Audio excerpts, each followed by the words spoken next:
Élèves de terminale spécialité physique-chimie, bonjour. Dans cette leçon, nous voyons quelques compléments à la leçon sur la lunette astronomique. Ces notions sont hors programme, mais pourraient faire l'objet d'exercices. Nous détaillerons 3 notions. Ce qu'on entend exactement par objet à l'infini, ce que sont cercle oculaire et pouvoir séparateur, et nous terminerons par un exercice. Voyons pourquoi ce que les physiciens appellent l'infini n'est pas toujours rigoureusement l'infini. Considérons une lentille L de convergence C égale 10 dioptries par exemple.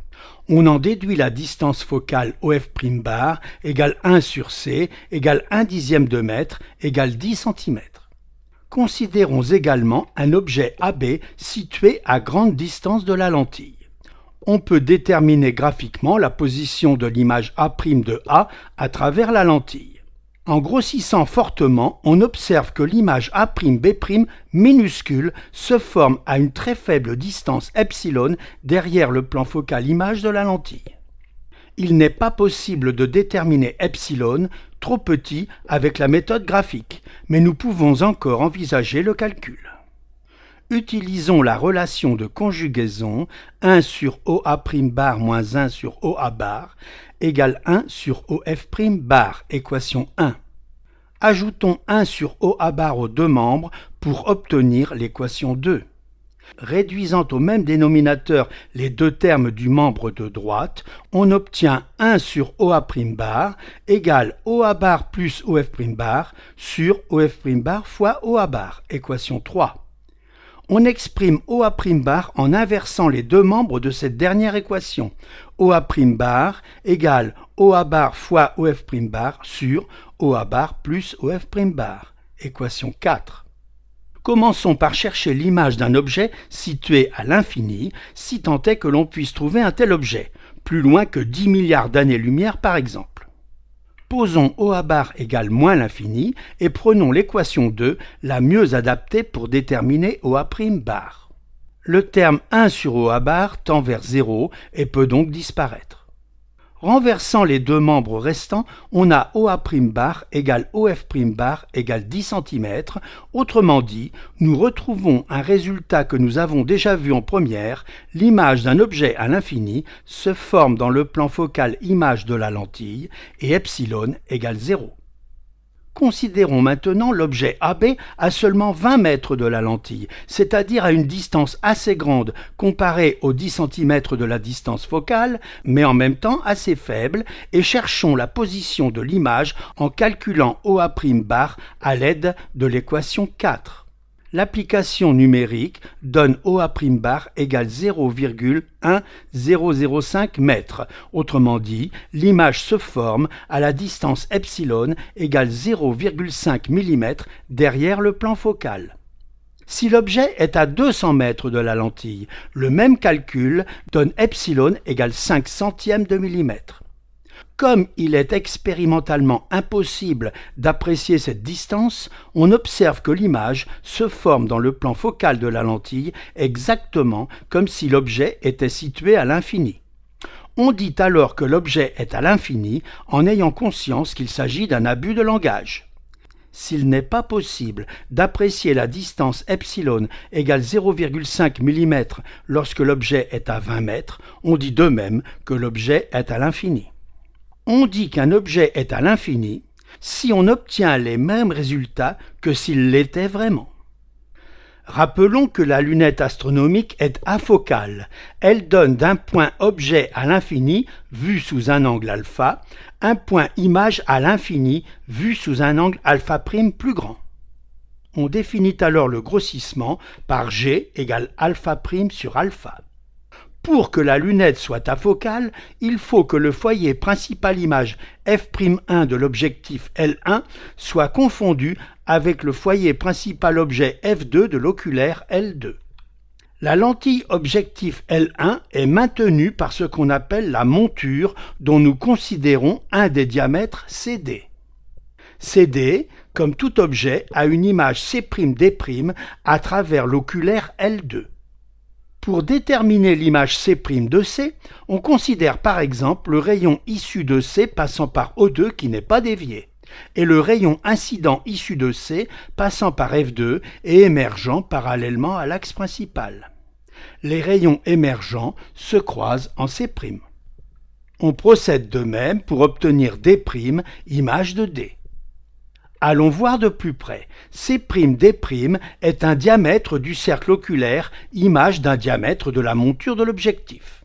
La monture de l'objectif est assez éloignée de l'oculaire en comparaison avec la distance focale f'2, comme nous venons de le voir, son image se forme à une distance faible, epsilon, derrière le plan focal. On observe que le cercle oculaire correspond au cercle de diamètre minimal traversé par l'ensemble des rayons émergents.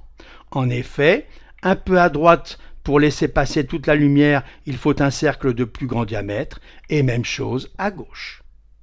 C'est au niveau du cercle oculaire que l'observateur doit placer son œil pour recevoir le maximum de lumière, et pour pouvoir capter toute la lumière, la pupille doit être plus grande que le cercle oculaire.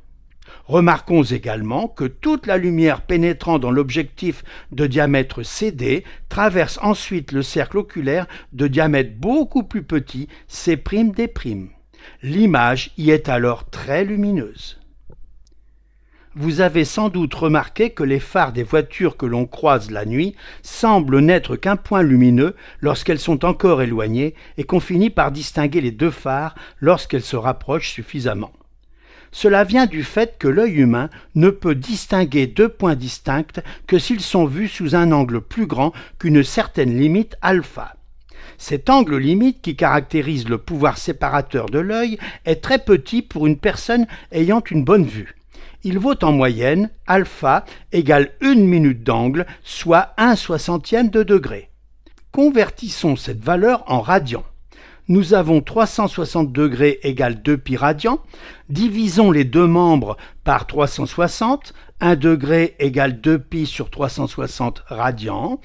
Et alpha égale 1 degré sur 60, soit 2 pi sur 360 divisé par 60, c'est-à-dire 2,9, 10 puissance moins 4 radians.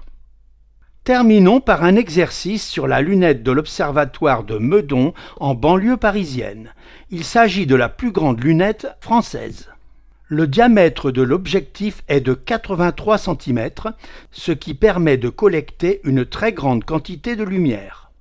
La distance focale de l'objectif f'1 de 16,16 mètres est très grande et celle de l'oculaire f'2 égale 4 cm, petite afin d'obtenir le grossissement le plus grand possible. La longueur de la lunette, grand L, est de l'ordre de la distance O1-O2 entre les deux lentilles, soit f'1 plus f'2, ce qui donne numériquement 16,20 mètres. En ajoutant l'environnement de la lunette et en respectant les proportions, on a quelque chose un peu comme cela. Nous devons calculer le grossissement de la lunette, déterminer la position et le diamètre du cercle oculaire. La distance Terre-Mars est variable et vaut 62 millions de kilomètres lorsqu'elle est minimale. Mars est plus petite que la Terre, son rayon est de 3400 km. On demande de calculer l'angle sous lequel on voit cette planète à l'œil nu, puis à travers la lunette. On rappelle les notions précédentes sur le pouvoir séparateur de l'œil et on demande de discuter de l'utilité de la lunette pour l'observation de Mars. Dans la leçon précédente, nous avons vu que le grossissement alpha' sur alpha vaut f'1 sur f'2 pour la lunette, soit ici numériquement 404. En fait, il manque des chiffres significatifs aux données pour pouvoir atteindre une telle précision, et nous obtenons G environ égal à 400. À partir de la relation de conjugaison, nous avons montré plusieurs fois comment on obtient l'expression de OA' bar. Pour adapter cette formule générale à l'exercice, il faut identifier le point A avec O1, le centre optique O avec O2, F' avec F'2 et A' avec O1', image de O1. On obtient ainsi O2 O1' bar égale O2 O1 bar fois O2 F'2 bar sur O2 O1 bar plus O2 F'2 bar, où on a remplacé tous les O par O2, les A par O1, les F' par F'2 et A' par O1'.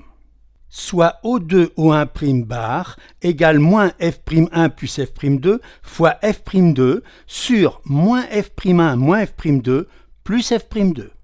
Nous pouvons supprimer ces deux termes qui s'annulent et multiplier numérateur et dénominateur par moins 1. D'où finalement O2 O1' bar égale F'1 plus F'2 sur F'1 fois F'2. On obtient numériquement O2 O1' bar égale 4,01 cm. Le cercle oculaire ne serait qu'à 0,1 mm derrière le plan focal image. Mais là encore, le manque de précision dans les données ne permet pas d'atteindre le troisième chiffre significatif. Le plan du cercle oculaire est pratiquement confondu avec le plan focal image de l'oculaire, et tout se passe comme si la monture de l'objectif était à l'infini. Pour calculer le diamètre oculaire, il faut utiliser le grandissement gamma, ou plutôt sa valeur absolue. Valeur absolue de gamma égale taille de l'image C'D' sur taille de l'objet CD, égale diamètre du cercle oculaire sur diamètre de l'objectif, égale encore OA' sur OA sans barre dans ce cas. Comme précédemment, on identifie O avec O2, A avec O1 et A' avec O1'. Le diamètre du cercle oculaire est donc égal à diamètre de l'objectif fois O2 O1' sur O2 O1, où les distances sont non algébriques, donc positives. L'application numérique donne phi indice CO égale 2,0 mm. On remarque que ce diamètre est inférieur au diamètre de la pupille d'un observateur variant normalement entre 5 et 8 mm dans les conditions d'observation nocturne. À l'œil nu, la planète Mars est vue sous un angle θ très petit. Dans ce cas, la valeur de θ exprimée en radians est égale à tangente θ. Soit côté opposé, diamètre de Mars, sur côté adjacent, distance Terre-Mars. Donc 2 fois le rayon de Mars sur dTm. L'application numérique donne θ égale 1,1 10 puissance moins 4 radians. À partir de la définition du grossissement G, on obtient θ' égale G fois θ, soit numériquement 4,4 10 puissance moins 2 radians. θ est inférieur à alpha, l'angle qui caractérise le pouvoir séparateur de l'œil. À l'œil nu, Mars apparaît comme un point lumineux qui pourrait être confondu avec une étoile. En revanche, avec la lunette de Meudon, Mars est vu sous un angle θ' très supérieur à alpha, ce qui permet d'observer des détails à la surface de la planète. Il est intéressant de convertir θ' en degrés. On trouve θ' égale 2,5 degrés.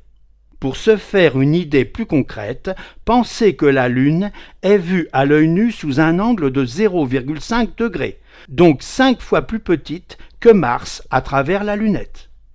La leçon est terminée, à bientôt!